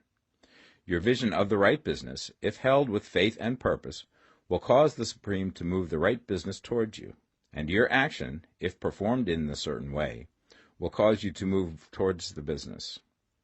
If you are an employee or wage earner and feel that you must change places in order to get what you want, do not project your thought into space and rely upon it to get you another job. It will probably fail to do so. Hold the vision of yourself in the job you want, while you act with faith and purpose on the job you have, and you will certainly get the job you want. Your vision and faith will set the creative force in motion to bring it toward you, and your action will cause the forces in your own environment to move you toward the place you want. In closing this chapter, we will add another statement to our syllabus. There is a thinking stuff from which all things are made, and which, in its original state, permeates, penetrates, and fills the interspaces of the universe. A thought in this substance produces the thing that is imaged by the thought. Man can form things in his thought, and, by impressing his thought upon formless substance, can cause the thing he thinks about to be created. In order to do this, man must pass from the competitive to the creative mind. He must form a clear mental picture of the thing he wants, and hold this picture in his thoughts with the fixed purpose to get what he wants, and the unwavering faith that he does get what he wants, closing his mind to all that may tend to shake his purpose, dim his vision, or quench his faith. That he may receive what he wants when it comes, man must act now upon the people and things in his present environment. Chapter 12. Efficient Action. You must use your thought as directed in previous chapters and begin to do what you can do where you are, and you must do all that you can do where you are. You can advance only by being larger than your present place, and no man is larger than his present place who leaves undone any of the work pertaining to that place. The world is advanced only by those who more than fill their present places. If no man quite filled his present place, you can see that there must be a going backward in everything. Those who do not quite fill their present places are dead weight upon society, government, commerce, and industry. They must be carried along by others at a great expense. The progress of the world is retarded only by those who do not fill the places they are holding. They belong to a former age and a lower stage or plane of life, and their tendency is towards degeneration. No society could advance if every man was smaller than his place. Social evolution is guided by the law of physical and mental evolution. In the animal world, evolution is caused by excess of life. When an organism has more life than can be expressed in the function of its own plane, it develops the organs of a higher plane, and a new species is originated. There never would have been new species had there not been organisms which more than filled their places. The law is exactly the same for you. Your getting rich depends upon your applying this principle to your own affairs. Every day is either a successful day or a day of failure, and it is the successful days which get you what you want. If every day is a failure, you can never get rich, while if every day is a success, you cannot fail to get rich. If there is something that may be done today, and you do not do it, you have failed in so far as that thing is concerned, and the consequences may be more disastrous than you imagine. You cannot foresee the results of even the most trivial act. You do not know the workings of all the forces that have been set moving in your behalf. Much may be depending on your doing some simple act. It may be the very thing which is to open the door of opportunity to very great possibilities. You can never know all the combinations which Supreme Intelligence is making for you in the world of things and of human affairs. Your neglect or failure to do some small thing may cause a long delay in getting what you want. Do, every day, all that can be done that day. There is, however, a limitation or qualification of the above that you must take into account. You are not to overwork, not to rush blindly into your business in the effort to do the greatest possible number of things in the shortest possible time. You are not to try to do tomorrow's work today, nor to do a week's work in a day. It is really not the number of things you do, but the efficiency of each separate action that counts. Every act is, in itself, either a success or a failure. Every act is, in itself, either effective or inefficient. Every inefficient act is a failure, and if you spend your life in doing inefficient acts, your whole life will be a failure. The more things you do, the worse for you if all your acts are inefficient ones. On the other hand, every efficient act is a success in itself, and if every act of your life is an efficient one, your whole life must be a success. The cause of failure is doing too many things in an inefficient manner, and not doing enough things in an efficient manner. You will see that it is a self-evident proposition that if you do not do any inefficient acts, and if you do a sufficient number of efficient acts, you will become rich. If, now, it is possible for you to make each act an efficient one, you see again that the getting of riches is reduced to an exact science, like mathematics. The matter turns, then, on the questions whether you can make each separate act a success in itself, and this you certainly can do. You can make each act a success because all power is working with you, and all power cannot fail. Power is at your service, and to make each act efficient, you have only to put power into it. Every action is either strong or weak, and when everyone is strong, you are acting in a certain way, which will make you rich. Every act can be made strong and efficient by holding your vision while you are doing it, and putting the whole power of your faith and purpose into it. It is at this point that the people fail who separate mental power from personal action. They use the power of the mind in one place and at one time, and they act in another place at another time. So their acts are not successful in themselves. Too many of them are inefficient. But if all power goes into every act, no matter how commonplace, every act will be a success in itself. And as in the nature of things, every success opens the way to other successes, your progress towards what you want and the progress of what you want toward you will become increasingly rapid. Remember that successful action is cumulative in its results. Since the desire for more life is inherent in all things, when a man begins to move towards larger life, more things attach themselves to him, and the influence of his desire is multiplied.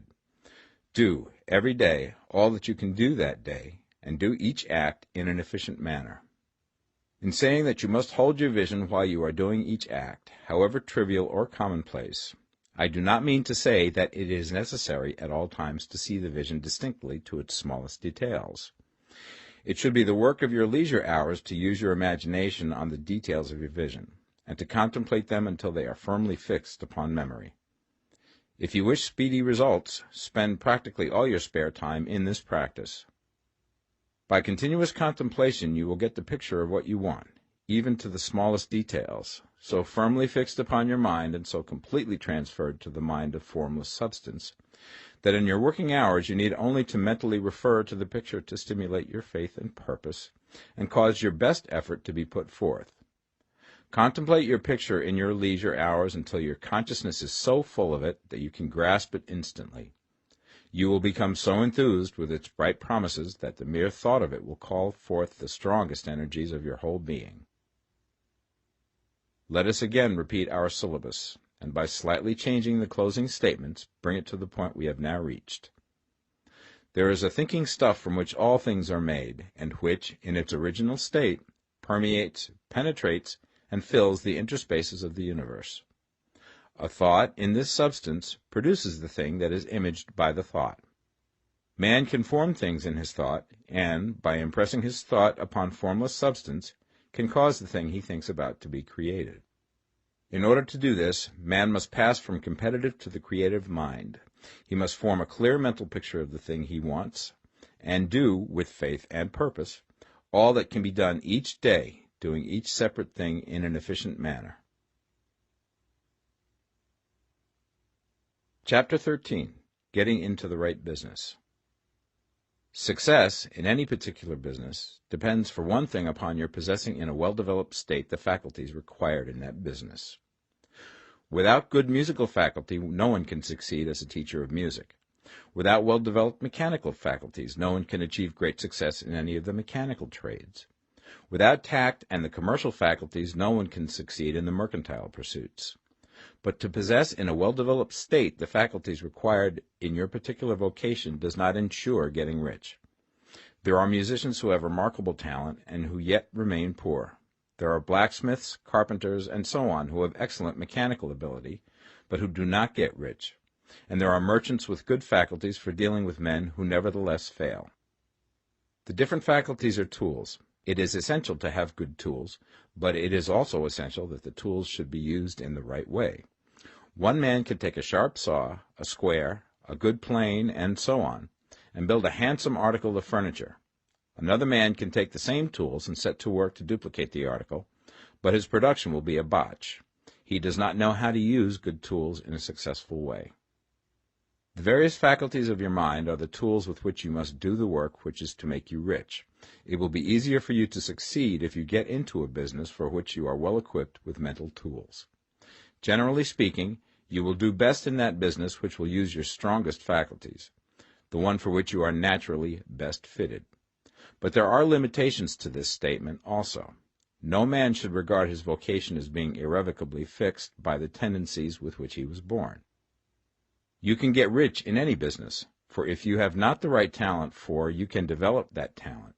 It merely means that you will have to make your tools as you go along, instead of confining yourself to the use of those with which you were born. It will be easier for you to succeed in a vocation for which you already have the talents in a well-developed state, but you can succeed in any vocation, for you can develop any rudimentary talent, and there is no talent of which you have not at least the rudiment. You will get rich most easily in point of effort if you do that for which you are best fitted, but you will get rich most satisfactorily if you do that which you want to do. Doing what you want to do is life, and there is no real satisfaction in living if we are compelled to be forever doing something which we do not like to do, and can never do what we want to do. And it is certain that you can do what you want to do. The desire to do it is proof that you have within you the power which can do it. Desire is a manifestation of power. The desire to play music is the power which can play music seeking expression and development. The desire to invent mechanical devices is the mechanical talent seeking expression and development. When there is no power, either developed or undeveloped, to do a thing, there is never any desire to do that thing. And where there is strong desire to do a thing, it is certain proof that the power to do it is strong, and only requires to be developed and applied in the right way. All things else being equal, it is best to select the business for which you have the best developed talent. But if you have a strong desire to engage in any particular line of work, you should select that work as the ultimate end at which you aim. You can do what you want to do, and it is your right and privilege to follow the business or avocation which will be most congenial and pleasant. You are not obliged to do what you do not like to do, and should not do it except as a means to bring you to the doing of the thing you want to do. If there are past mistakes whose consequences have placed you in an undesirable business or environment, you may be obliged for some time to do what you do not like to do. If you feel that you are not in the right vocation, do not act too hastily in trying to get into another one. The best way, generally, to change business or environment is by growth. Do not be afraid to make a sudden and radical change if the opportunity is presented, and you feel after careful consideration that it is the right opportunity. But never take sudden or radical action when you are in doubt as to the wisdom of doing so. There is never any hurry on the creative plane, and there is no lack of opportunity. When you get out of the competitive mind, you will understand that you never need to act hastily. No one else is going to beat you to the thing you want to do. There is enough for all. If one space is taken, another and a better one will be opened for you a little further on. There is plenty of time. When you are in doubt, wait. Fall back on the contemplation of your vision, and increase your faith and purpose. And by all means, in times of doubt and indecision, cultivate gratitude. A day or two spent in contemplating the vision of what you want, and in earnest thanksgiving that you are getting it, will bring your mind into such close relationship with the Supreme that you will make no mistake when you do act. There is a mind which knows all there is to know, and you can come into close unity with this mind by faith and the purpose to advance in life if you have deep gratitude. Mistakes come from acting hastily, or from acting in fear or doubt, or in forgetfulness of the right motive, which is more life to all and less to none. As you go on in the certain way, opportunities will come to you in increasing number, and you will need to be very steady in your faith and purpose, and to keep in close touch with the all mind by reverent gratitude. Do all that you can do in a perfect manner every day, but do it without haste, worry, or fear. Go as fast as you can, but never hurry. Remember that in the moment you begin to hurry, you cease to be a creator and become a competitor. You drop back upon the old plane again. Whenever you find yourself hurrying, call a halt. Fix your attention on the mental image of the thing you want, and begin to give thanks that you are getting it. The exercise of gratitude will never fail to strengthen your faith and renew your purpose. Chapter 14. The Impression of Increase. Whether you change your vocation or not, your actions for the present must be those pertaining to the business in which you are now engaged. You can get into the business you want by making constructive use of the business you are already established in, by doing your daily work in a certain way. And insofar as your business consists in dealing with other men, whether personally or by letter, the key thought of all your efforts must be to convey to their minds the impression of increase. Increase is what all men and women are seeking. It is the urge of the formless intelligence within them, seeking fuller expression. The desire for increase is inherent in all nature. It is the fundamental impulse of the universe. All human activities are based on the desire for increase. People are seeking more food, more clothes, better shelter, more luxury, more beauty, more knowledge, more pleasure. Increase in something, more life. Every living thing is under this necessity for continuous advancement. Where increase of life ceases, dissolution and death set in at once. Man instinctively knows this, and hence he is forever seeking more. This law of perpetual increase is set forth by Jesus in the parable of the talents. Only those who gain more retain any. From him who hath not shall be taken away even that which he hath. The normal desire for increased wealth is not an evil or a reprehensible thing. It is simply the desire for more abundant life. It is aspiration. And because it is the deepest instinct of their natures, all men and women are attracted to him who can give them more of the means of life. In following the certain way, you are getting continuous increase for yourself, and you are giving it to all with whom you deal. You are a creative center from which increase is given off to all. Be sure of this, and convey assurance of the fact to every man, woman, and child with whom you come in contact. No matter how small the transaction, even if it be only the selling of a stick of candy to a little child, put into it the thought of increase, and make sure that the customer is impressed with the thought. Convey the impression of advancement with everything you do, so that all people shall receive the impression that you are an advancing man, and that you advance all who deal with you. Even to the people whom you meet in a social way, without any thought of business, and to whom you do not try to sell anything, give the thought of increase. You can convey this impression by holding the unshakable faith that you, yourself, are in the way of increase, and by letting this faith inspire, fill, and permeate every action. Do everything that you do in the firm conviction that you are an advancing personality, and that you are giving advancement to everybody. Feel that you are getting rich, and that in doing so you are making others rich, and conferring benefits to all. Do not boast or brag of your success, or talk about it unnecessarily. True faith is never boastful. Wherever you find a boastful person, you find one who is secretly doubtful and afraid. Simply feel the faith, and let it work out in every transaction. Let every act and tone and look express the quiet assurance that you are getting rich, that you are already rich. Words will not be necessary to communicate this feeling to others. They will feel the sense of increase when in your presence, and will be attracted to you again. You must so impress others that they will feel that in associating with you they will get increase for themselves. See that you give them a use value greater than the cash value you are taking from them. Take an honest pride in doing this, and let everybody know it, and you will have no lack of customers. People will go where they are given increase, and the Supreme, which desires increase in all, and which knows all, will move towards you men and women who have never heard of you. Your business will increase rapidly, and you will be surprised at the unexpected benefits which will come to you. You will be able from day to day to make larger combinations, secure greater advantages, and to go on into a more congenial vocation if you desire to do so. You must never lose sight of your vision of what you want, or your faith and purpose to get what you want. Let me here give you another word of caution in regards to motives. Beware of the insidious temptation to seek for power over other men. Nothing is so pleasant to the unformed or partially developed mind as the exercise of power or dominion over others. The desire to rule for selfish gratification has been the curse of the world. For countless ages, kings and lords have drenched the earth with blood in their battles to extend their dominions. This not to seek more life for all, but to get more power for themselves. Today, the main motive in the business and industrial world is the same.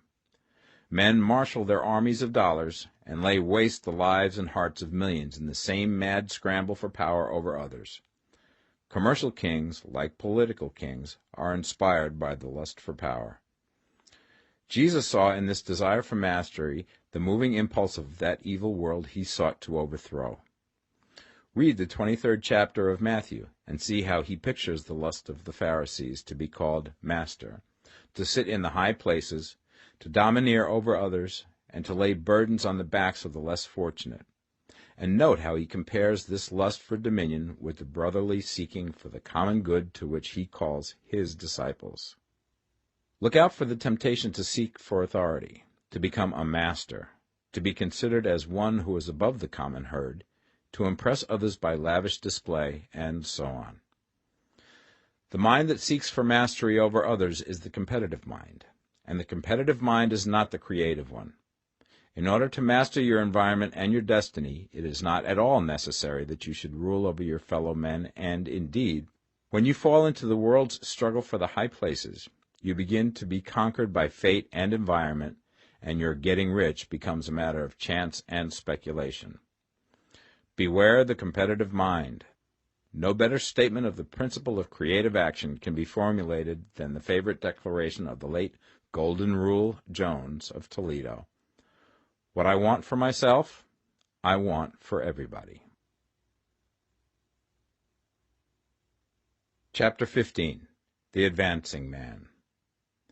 What I have said in the last chapter applies as well to the professional man and the wage earner as to the man who is engaged in mercantile business.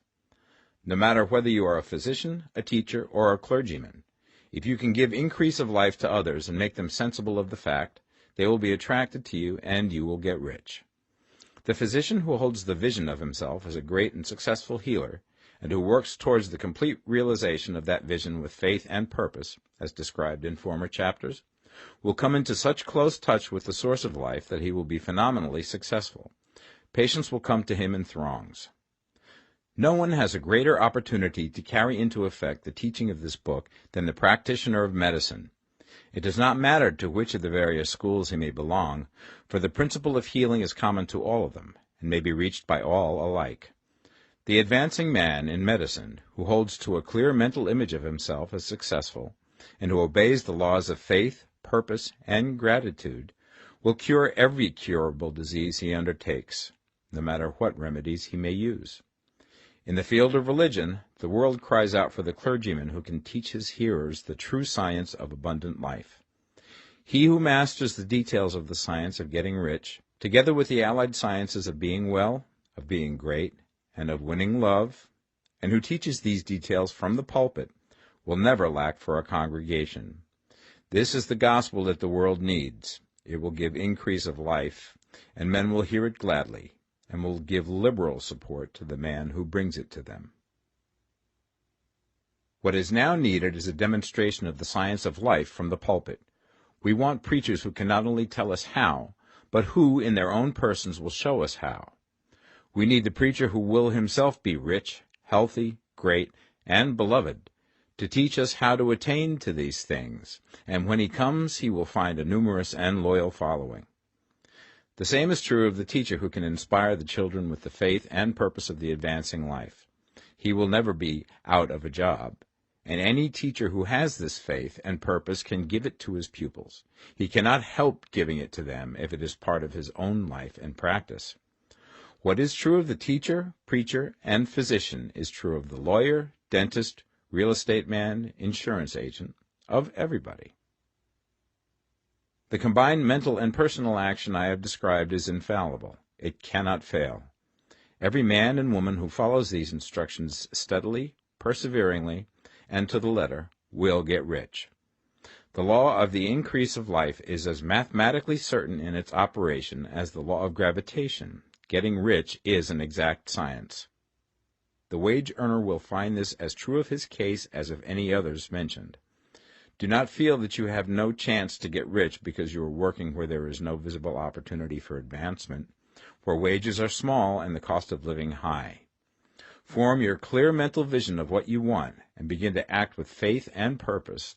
Do the work that you can do every day and do each piece of work in a perfectly successful manner. Put the power of success and the purpose to get rich into everything that you do. But do not do this merely with the idea of currying favor with your employer in the hopes that he or those above you will see your good work and advance you. It is not likely that they will do so. The man who is merely a good workman, filling his place to the very best of his ability, and satisfied with that, is valuable to his employer, and it is not to the employer's interest to promote him. He is worth more where he is. To secure advancement, something more is necessary than to be too large for your place. The man who is certain to advance is the one who is too big for his place, and who has a clear concept of what he wants to be, who knows that he can become what he wants to be, and who is determined to be what he wants to be. Do not try to more than fill your present place with a view to pleasing your employer. Do it with the idea of advancing yourself. Hold the faith and purpose of increase during work hours, after work hours, and before work hours. Hold it in such a way that every person who comes in contact with you, whether foreman, fellow workman, or social acquaintance, will feel the power of purpose radiating from you, so that everyone will get the sense of advancement and increase from you. Men will be attracted to you, and if there is no possibility for advancement in your present job, you will very soon see an opportunity to take another job. There is a power which never fails to present opportunity to the advancing man who is moving in obedience to law. God cannot help helping you if you act in a certain way. He must do so in order to help himself. There is nothing in your circumstances or in the industrial situation that can keep you down. If you cannot get rich working for the Steel Trust, you can get rich on a 10-acre farm. And if you begin to move in the certain way, you will certainly escape from the clutches of the Steel Trust and get on to the farm or wherever else you wish to be. If a few thousands of its employees would enter upon the certain way, the Steel Trust would soon be in a bad plight. It would have to give its working men more opportunity or go out of business. Nobody has to work for a trust. The trusts can keep men in so-called hopeless conditions only so long as there are men who are too ignorant to know of the science of getting rich, or too intellectually slothful to practice it. Begin this way of thinking and acting, and your faith and purpose will make you quick to see any opportunity to better your condition. Such opportunities will speedily come, for the Supreme, working in all and working for you, will bring them before you. Do not wait for an opportunity to be all that you want to be.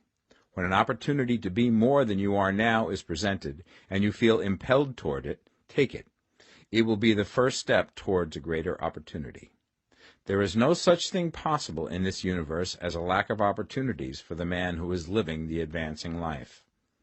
It is inherent in the constitution of the cosmos that all things shall be for him and work together for his good, and he must certainly get rich if he acts and thinks in the certain way. So let wage-earning men and women study this book with great care, and enter with confidence upon the course of action it prescribes. It will not fail. Chapter 16. Some Cautions and Concluding Observations. Many people will scoff at the idea that there is an exact science of getting rich. Holding the impression that the supply of wealth is limited, they will insist that social and governmental institutions must be changed before even any considerable number of people can acquire a competence. But this is not true. It is true that existing governments keep the masses in poverty, but this is because the masses do not think and act in the certain way. If the masses begin to move forward as suggested in this book, neither governments nor industrial systems can check them. All systems must be modified to accommodate the forward movement. If the people have the advancing mind, have the faith that they can become rich, and move forward with the fixed purpose to become rich, nothing can possibly keep them in poverty. Individuals may enter upon the certain way at any time and under any government, and may make themselves rich.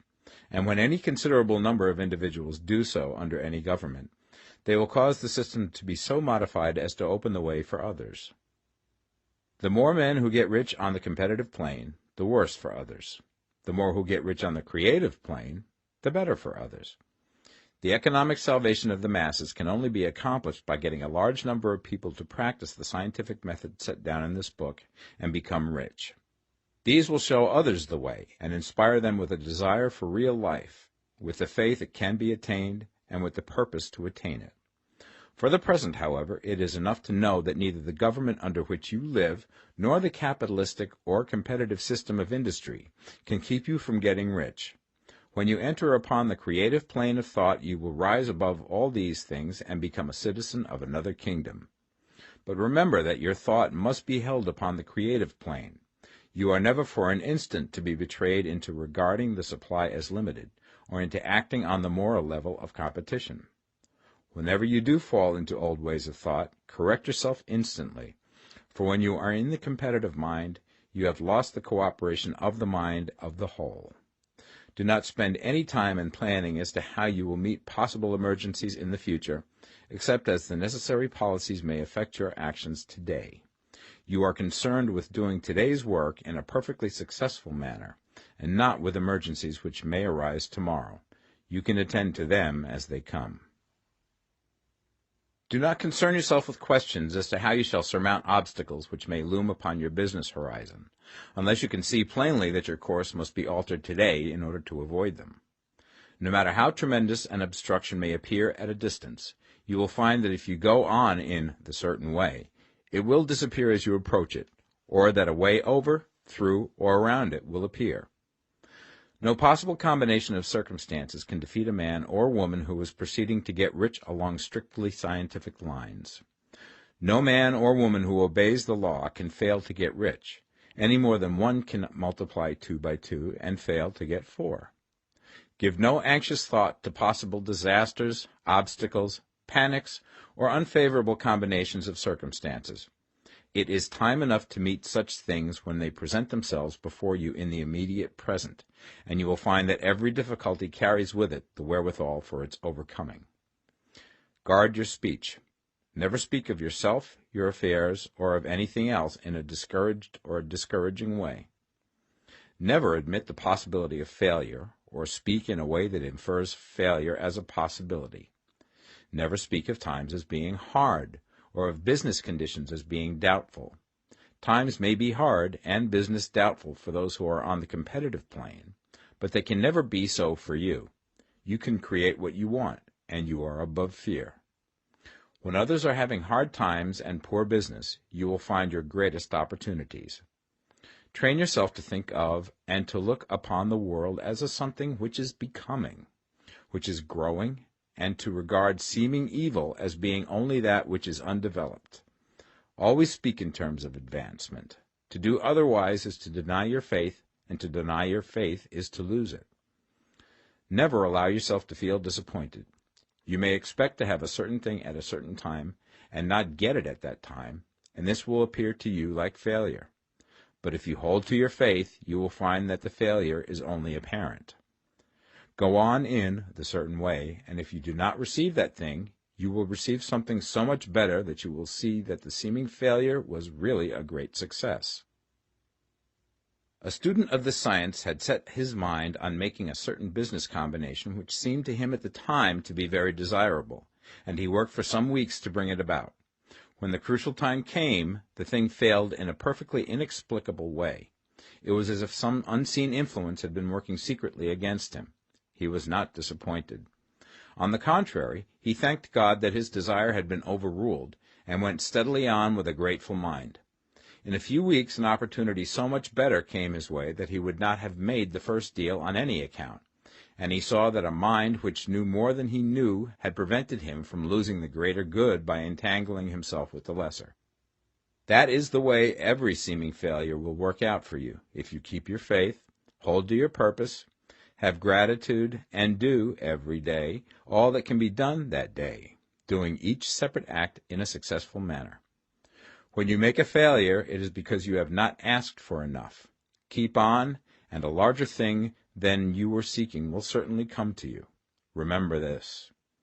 You will not fail because you lack the necessary talent to do what you wish to do. If you go on as I have directed, you will develop all the talent that is necessary to the doing of your work. It is not within the scope of this book to deal with the science of cultivating talent, but it is as certain and simple as the process of getting rich. However, do not hesitate or waver for fear that when you come to any certain place you will fail for lack of ability. Keep right on, and when you come to that place, the ability will be furnished to you. The same source of ability which enabled the untaught Lincoln to do the greatest work in government ever accomplished by a single man is open to you. You may draw upon all the mind there is for wisdom to use in meeting the responsibilities which are laid upon you.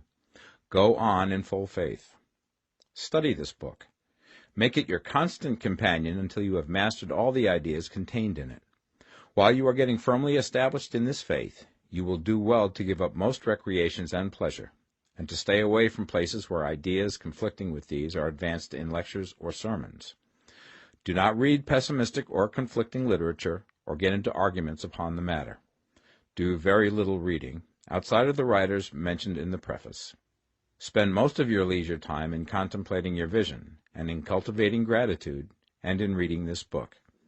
It contains all you need to know of the science of getting rich, and you will find all the essentials summed up in the following chapter. Chapter 17. Summary of the Science of Getting Rich. There is a thinking stuff from which all things are made, and which, in its original state, permeates, penetrates, and fills the interspaces of the universe. A thought in this substance produces the thing that is imaged by the thought. Man can form things in his thought, and by impressing his thought upon formless substance can cause the thing he thinks about to be created. In order to do this, man must pass from the competitive to the creative mind, otherwise he cannot be in harmony with the formless intelligence, which is always creative and never competitive in spirit.